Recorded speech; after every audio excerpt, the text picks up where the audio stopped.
So guys, are you team gimbal or team no gimbal? Hi guys, welcome back to my channel. I'm Tim, a photographer and a filmmaker based in London. So to answer that question, when it comes to a wedding situation, I am absolutely team gimbal. I have actually taken my time to try out these two different methods, having to shoot a wedding with a gimbal and having to shoot a wedding without gimbal.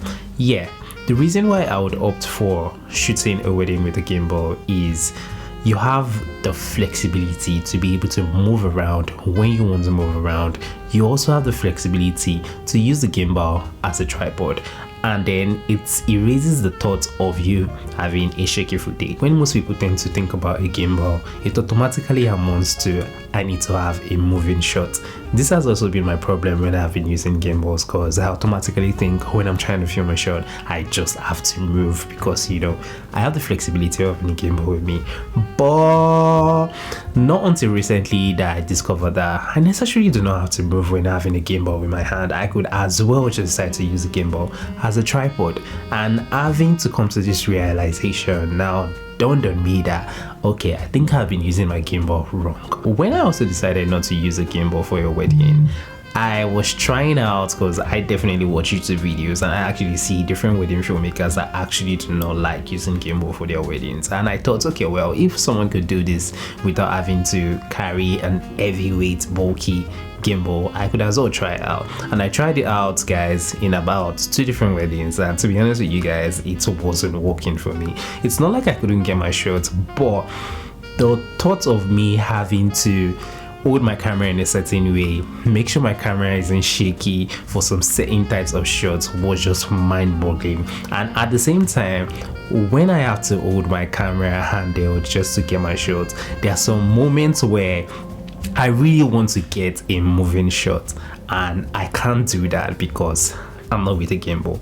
A wedding day is a fast-paced day. It's a day where things happen unexpectedly and you just have to be ready as a wedding filmmaker. So having the thought of, oh, I need to make my footage stable, is the footage stable? That thought alone is stressful. It's so stressful for me, and I don't want to have to experience that again. So therefore, having a gimbal is very much important for me. So yes, I'm saying for me because this is what works for me. So what works for me might not necessarily work for you, but I'm speaking from my own personal experiences. So guys, a disadvantage of actually having a gimbal is the bulk, the weight. Like, look at this, guys. This is a DJI RS4 with an Atomos Ninja recorder, and having to hold this particular device right here, it's a lot. It's quite heavy to actually pull this off. But I would rather deal with the weight than having to get back in post-production and fixing the shots in post by adding probably warp stabilizer or just stabilizing the footage in post. Actually defeats the purpose of not having the gimbal in the first place. So I would rather go for the weight of the gimbal than not to have the gimbal. This video is not me trying to say my way is the right way, or people who are actually filming without gimbals aren't doing a great job or their works are amazing. I know people's work is stunningly amazing and they do not use a gimbal, but because I tend to shoot more of African weddings, which I would love to shoot Caucasian weddings, cause so I would say 70% of my weddings are often like Black Nigerian weddings, and probably more Black nationalities like the Ghanaians, the Sierra Leonean weddings and stuff. These kind of weddings are majorly like fast-paced kind of weddings. Things are happening when you least expect them, so you really don't have any time to think and have any time to do anything. So this begs for you having a gimbal on a standby to be able to get your shot. So this is my question to you out there: are you team gimbal or team no gimbal? Tell me down in the comment section. So I just thought to just share this video with someone out there who is actually considering not using a gimbal or having to purchase a gimbal. You can definitely buy a gimbal because it will come in handy at a certain point in time.